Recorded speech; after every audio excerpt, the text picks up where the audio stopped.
To help us get our mind around the phenomena at the World Trade Center, Dr. Judy Wood begins by reminding us how much structure was there. We have two towers, huge towers, very large objects once upon a time. Let's look at how they're built. The core columns, huge beefy beams. And then we have the outer columns and floors bolted between the two. These floors are pretty elaborate structures with this webbing of trusses underneath. Can you imagine putting your arms around one of these beams? It's pretty large. I look at this picture and wonder how someone could believe that every single piece of cross-section would disintegrate at the same time, due to heat, due to whatever. And as they're building it, you can see the very substantial core columns. Looks like it's half the floor space. And then they went away.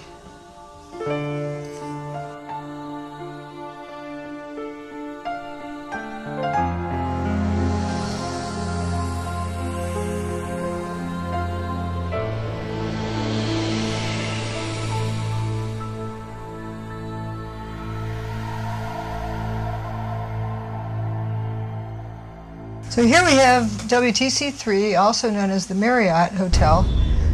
Right after WTC-2 was destroyed, had this big gouge out of it. Vertical slice separating the southernmost edge of it. This was before Tower 1 was destroyed, and when Tower 1 was destroyed, the rest of this building went away. And we have these three wheat checks stabbed into the pavement. And here is what's left.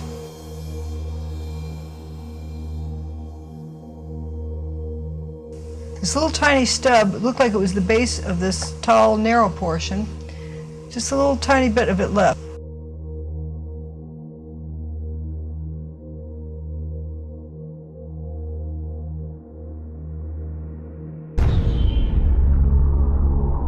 This is looking north-northeast, across where Tower 1 used to stand an hour or two earlier. Where did it go?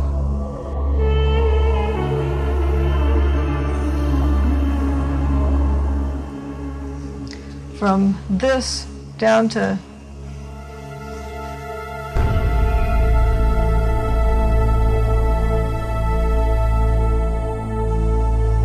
here's a top view of the site. Building 4, you don't have the main body of it, you just have the north wing. Where did it go? Where are the towers?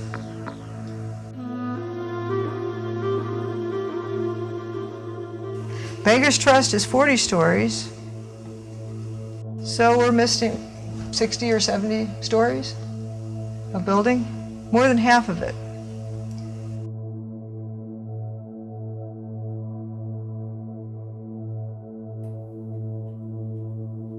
Where'd it go? Where are the towers?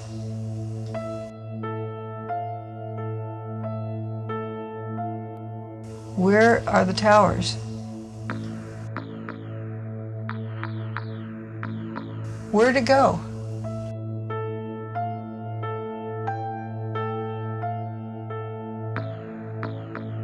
Tower 1 is so overshadowed by this 8-story remnants of Building 6. What's wrong with this picture? You should have at least 100 more stories of the north wall of Tower 1. Where is the north wall?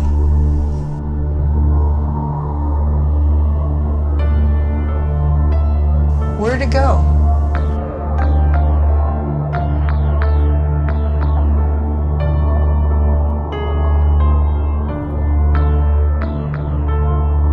Where'd it go?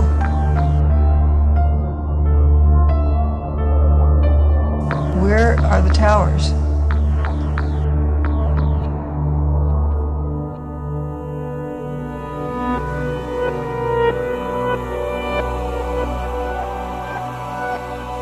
How much energy did it take? Well, let's look at some pattern recognition here. We have Mount St. Helens. We have a nuclear test in Nevada. And we have one of the WTC buildings coming apart. To me, they look similar. Probably a similar amount of energy was involved. This is Hiroshima. A few days before Hiroshima, would anyone have imagined this? Just everything gone. Dr. Wood documented phenomena so unusual, she had to coin new terms like dustification. So what about the dust? There was a lot of dust.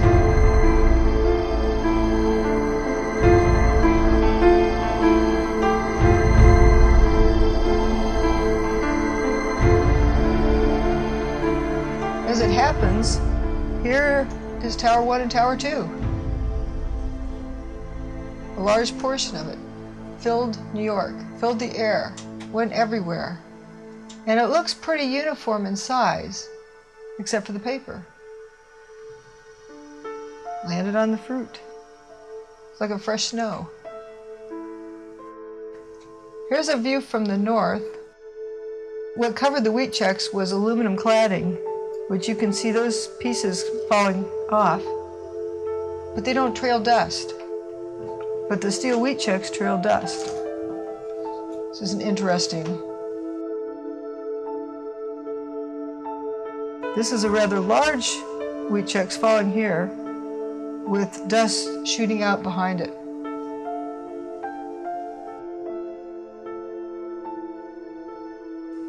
Is the building just turning to dust? Why? This is Tower 2, closer to the ground. Do you see any solid pieces of building coming down? I don't. I see aluminum cladding falling, but the rest is this type of dust that seems to trail behind the wheat checks. And then we have dust everywhere. This Cushman scooter kicks up dust that just stays in the air. If you drive down a dirt road, your pickup truck is going to kick up dust, but it pretty quickly settles out. This does not settle out like that. The reason the dust stays in the air is because of the ultra-fine particle size, below 1/4 of a micron in diameter.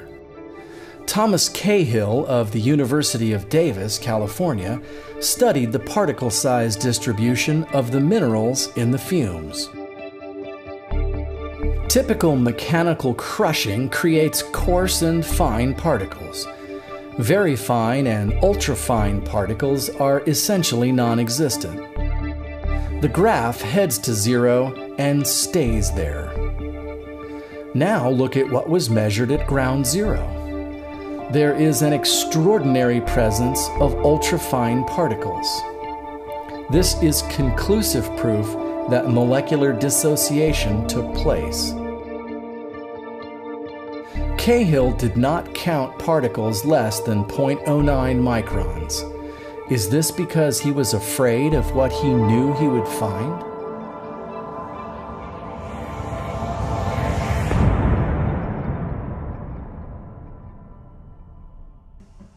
Here are 4 consecutive shots, and you can see these columns just turn to dust.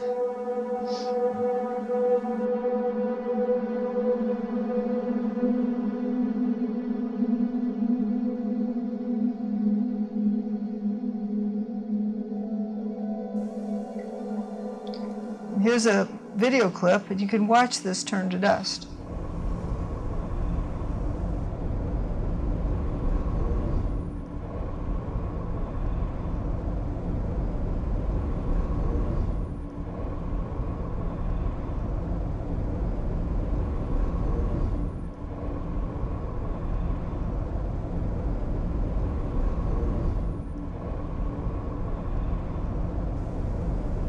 So is this what happened to the entire building? Perhaps. Let's look at it a little bit more carefully. These core columns that were left standing for whatever reason are strong and rigid. That's a very tall, unsupported column. And the next frame, it starts to tip, and then it turns to dust before it even tips over.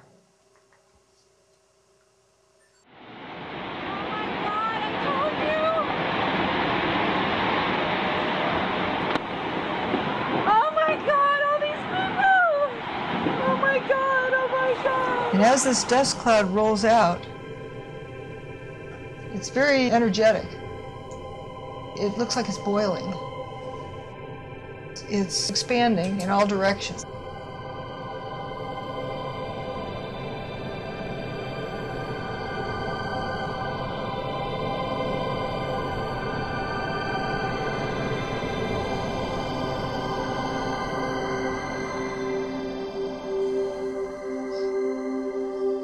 Tremendous amount of dust.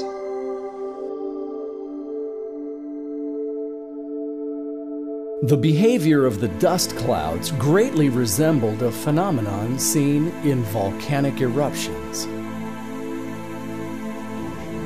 Known as a pyroclastic flow, this eruption of 1,500-degree gas and rock speeds down the mountain.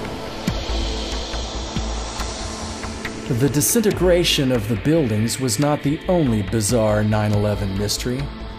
We have holes. So let's look at those holes. If you look at the scale, using these wheat checks here, because we know about what the spacing is on them, you can figure out these are about 24-foot diameter holes, or cylindrical cutouts. Many of them the same diameter. Look how far down the middle of that hole is. It's empty down to the ground level. 8 stories of building, gone. This is a look from inside that hole. You count down from the top, you can count down 8 stories. So you know you're at ground level.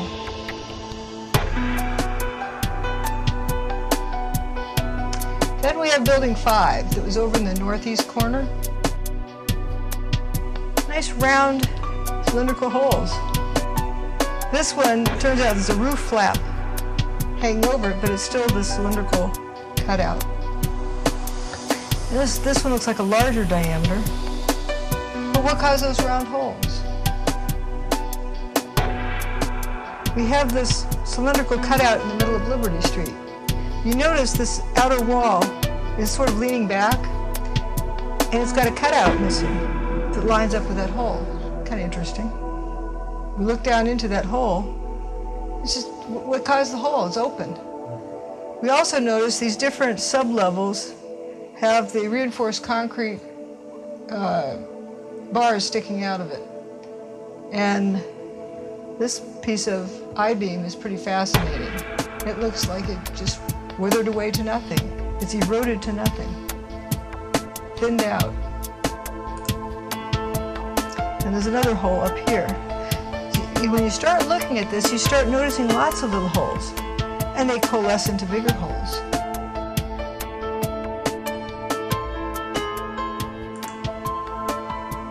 So if we look at all of these grouped together, lift off a few of the wheat checks that are laying over the top of them,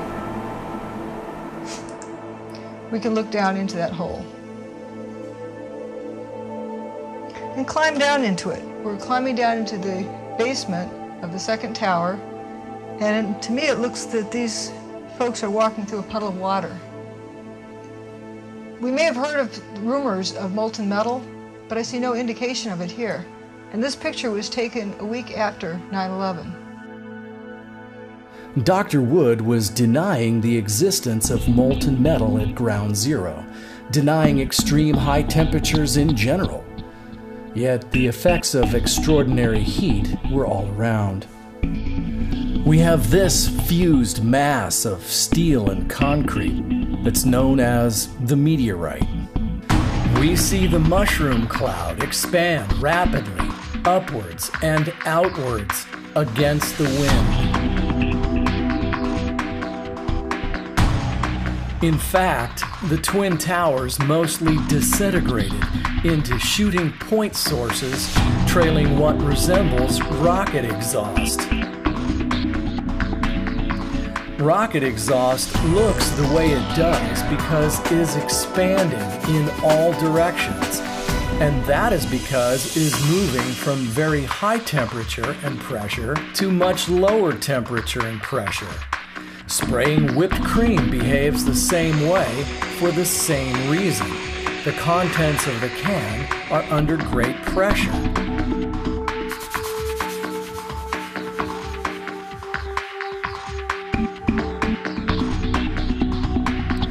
When any substance expands outwards in all directions, there is simply no other explanation besides a rapid release of built-up pressure. And as we get closer to the center, this gets hotter and hotter. It's probably 1,500 degrees. We've had some small windows into what we thought was the core at some point, and it looked like an oven. You know, it was just roaring inside. And it was just a bright reddish orange color. See that stuff he's pulling out? What was that, Chief? We're gonna hold off on the water. See the stuff he's pulling out? Yeah. It's red hot.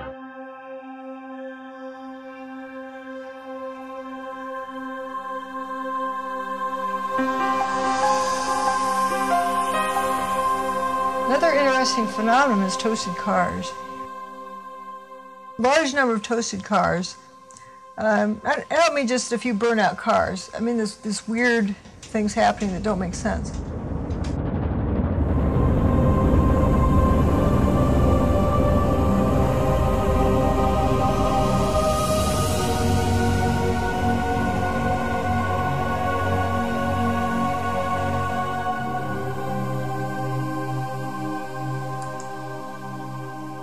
After Tower 1 was destroyed, that's the second tower that was destroyed, suddenly these cars were on fire. There's mountains of paper in between, large volumes of paper that didn't burn. Why are these cars over here on fire when nothing between the tower and the car is? And after the fire stopped, we noticed the cars are all rusted. Thanks a lot. Then there's cars over on FDR Drive that had another peculiar pattern to them. This door looks like it just wilted, and the frames for the windows flopped over. I don't know what happened to his front tire, but it looks like he still has the steel belting of the tire in it, so he had radial tires. Fires don't cause steel to melt.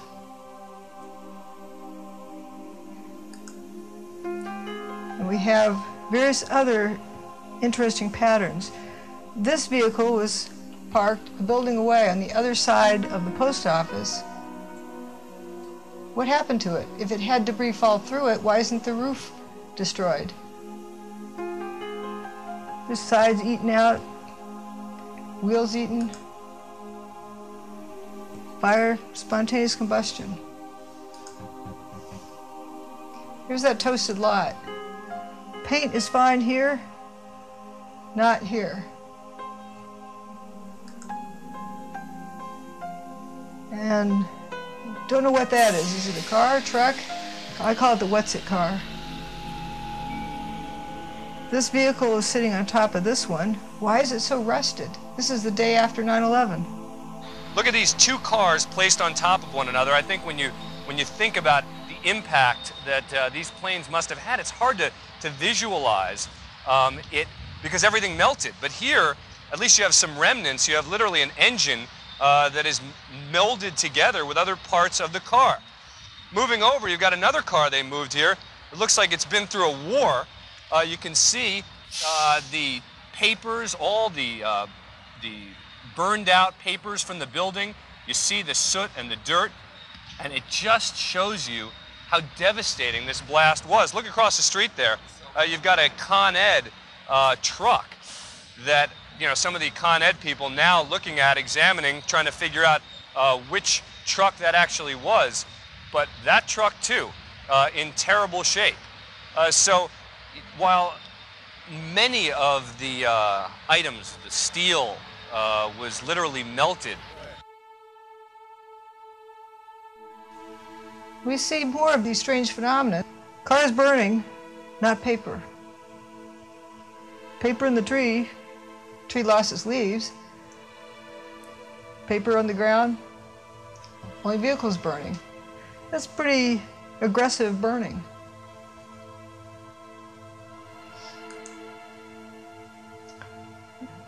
Another one lost its engine. Where'd it go? Same here. Engine's gone. So is the cab. And the ladder just kind of wilted down over it. Van with missing door handles. That seemed to be a common theme. A lot of door handles gone. Different kind of material.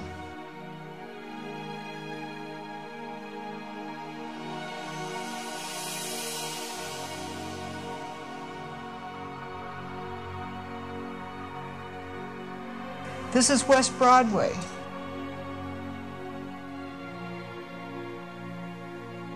So what happened on that street?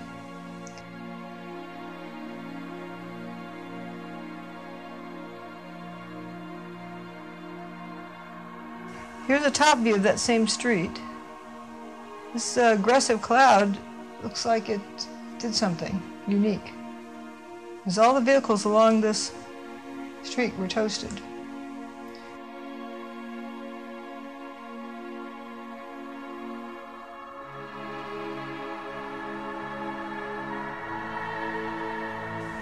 Maker's Trust across the street had some interesting events occur.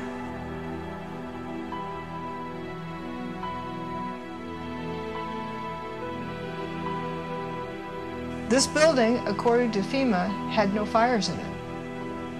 What happened to this beam? That's not from a mechanical overload. This was a horizontal beam supporting the floors. Why would it shrivel up that way, like you would curl a ribbon for a package? Horizontal structural beams are under great tension. If some extremely hot reacting substance went by and then tension was lost, shriveling up is exactly what would happen.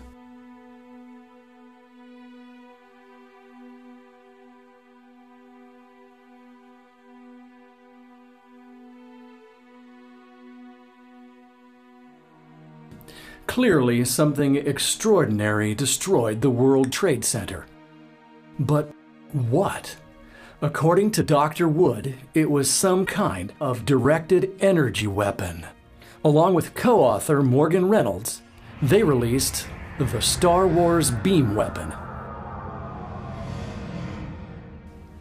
Although she does have some curious blind spots, without doubt, Dr. Judy Wood created the most comprehensive study of the visual record.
What if you knew about a complicated crime? One that was beyond the reach of ordinary minds. Would you stand up defending all that's right and good? Well, Judy, Judy, Judy, Judy Wood.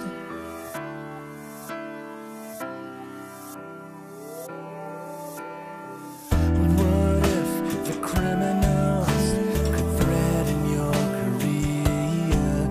Would you disregard the easy road and climb up through the field? Would you call out from the mountain even if you could? Well, Judy, Judy, Judy, Judy Wood. How is a tower like a tree? What does this mean to you, babe? Can we solve this mystery? Can we find the energy? Can we get our mind around disintegrating walls with billiard balls? Judy Wall.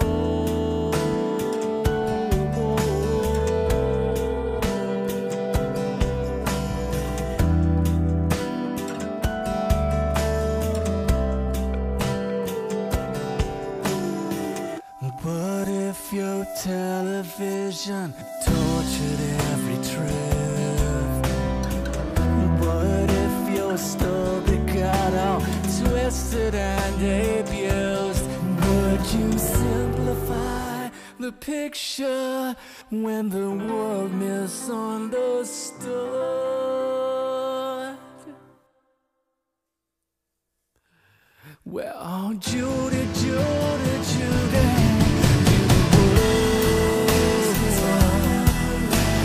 Judy, Judy, Judy, Judy Wood.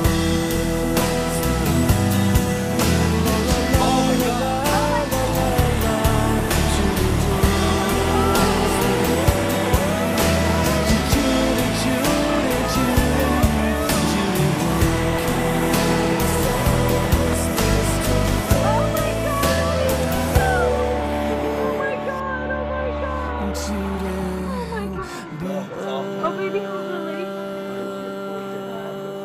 Oh, my God. Come on, let's go to the other room. Yeah. Is this dangerous? I think it's just smoke.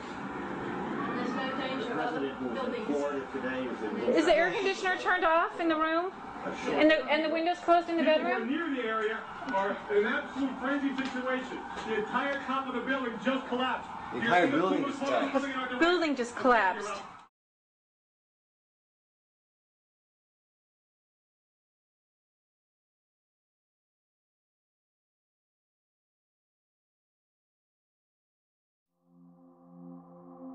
So we know they do have some weapons and devices, directed energy weapons that we don't know about. We didn't know about until this.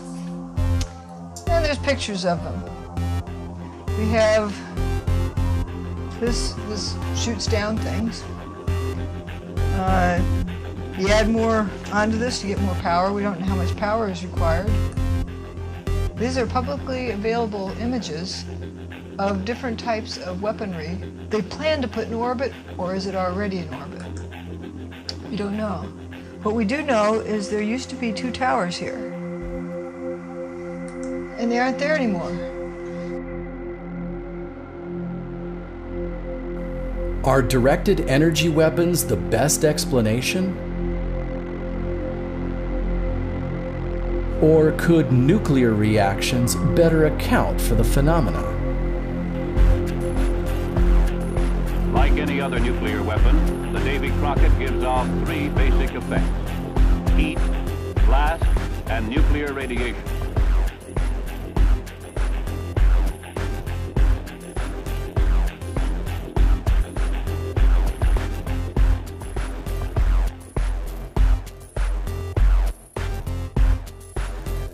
Notice the geometry of this nuclear explosion.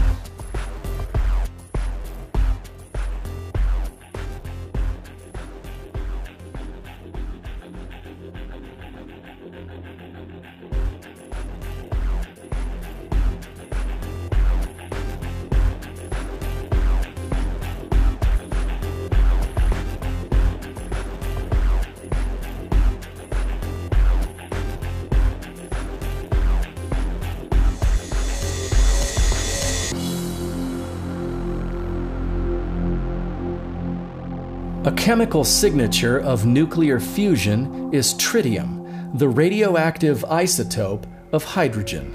Tritium levels 55 times higher than normal were found in the sewer water below ground zero.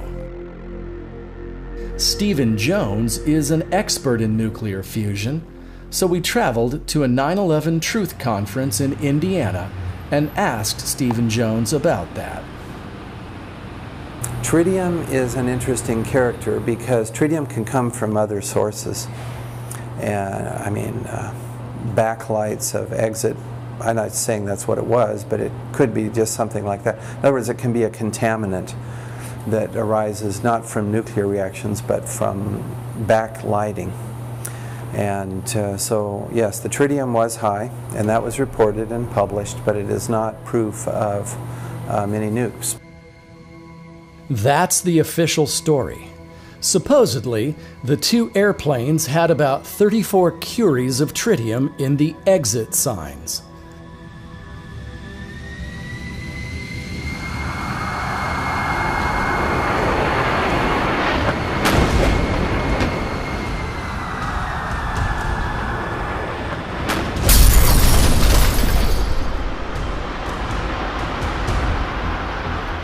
Tritium is a lightweight gas. It's hydrogen.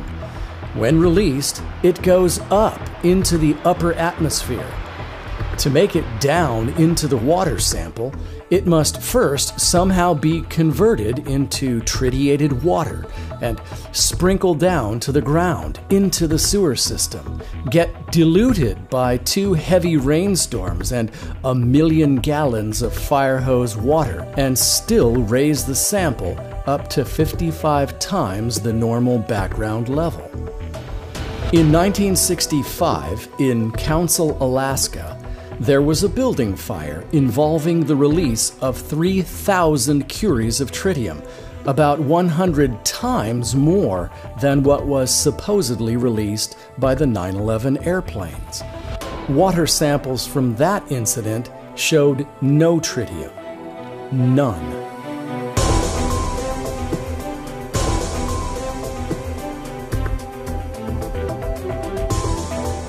Nuclear fusion can be initiated with a nuclear fission trigger. Uranium in nuclear fission typically breaks down into 2 rare elements, strontium and barium. The U.S. Geological Survey took samples from around Lower Manhattan.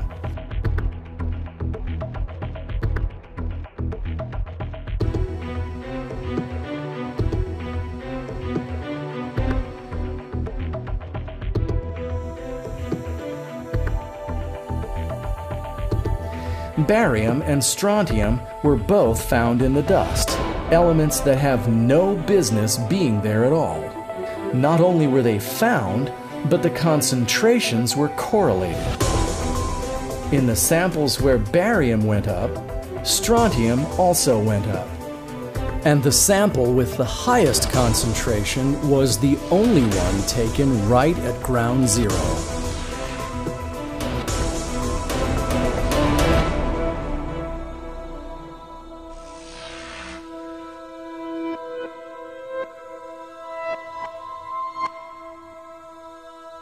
A nuclear event would also explain this. Ground Zero fumed for over 100 days through rainstorms, freezing temperatures, and constant watering. Judy Wood identifies the effect as ongoing molecular dissociation. What is this haze? Is it fire? Fire would have a point source. You could see where the fire was coming from, where it would be the strongest. Also, smoke tends to go up. This is just looming over the ground zero remnants. No point source, it's just hanging around there. What is it? This photo was taken at the end of October, Halloween, actually. But what is this white around here? If it were hot, these people would be cooked like on a grill. And its hydraulics wouldn't work. Not only that, they'd permanently destroy their equipment. So they wouldn't have their equipment sitting there if it was going to be destroyed. The people wouldn't be alive if it were hot. What is this white stuff coming out of the ground? And then we notice up above here, you see misting. Why are they misting this? It's not fire. It's not hot. Doesn't seem to be any more where the water is coming from. Water is just being added to this pile. But that's very dense white stuff, whatever it is. I don't white smoke for 100 days. Sorry, for 100 days. Well, yeah, yeah, makes you really wonder. Dr. Jones is rightly incredulous about the official smoldering fire story. Actually, some samples of that were taken by Thomas Cahill, UC Davis. I've been in communication with Tom. Thermite, the reaction produces aluminum oxide that comes off as an ash, a very fine powdery ash. But when it came to the question of aluminum oxide, he didn't answer. He wasn't impolite to me, he just simply didn't answer.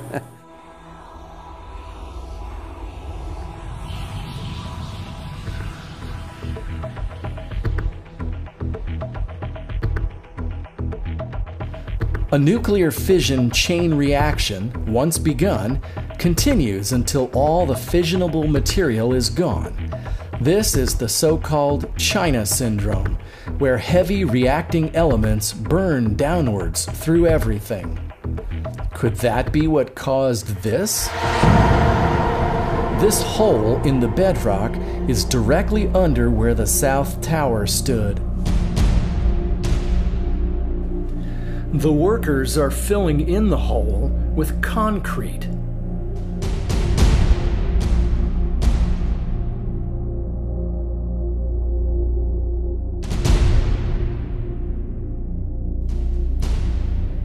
The surrounding rock appears to have melted and then re-solidified.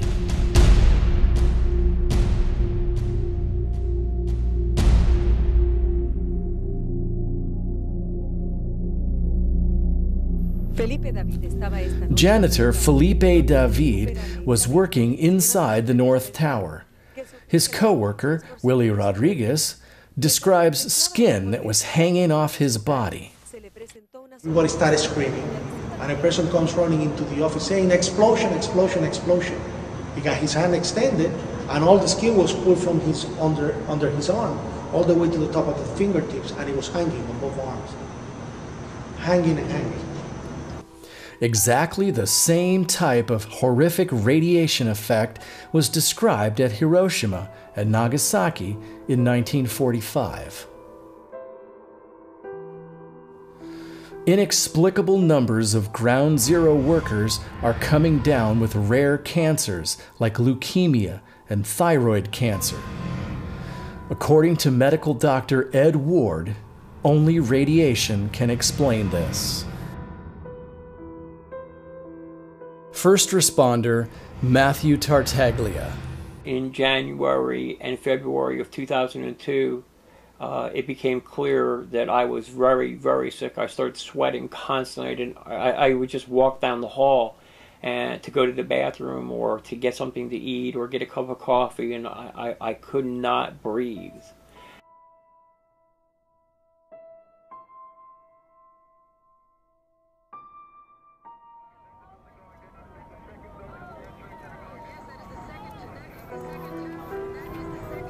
Tritium, strontium, and barium. molecular dissociation, the meteorite, the mushroom cloud, the China syndrome, 1,400 melted motor vehicles, rare cancers. Are we really supposed to believe that airplane crashes caused all that? It looks like the aftermath of a huge atom bomb or something. Just by the absolute disintegration of one of those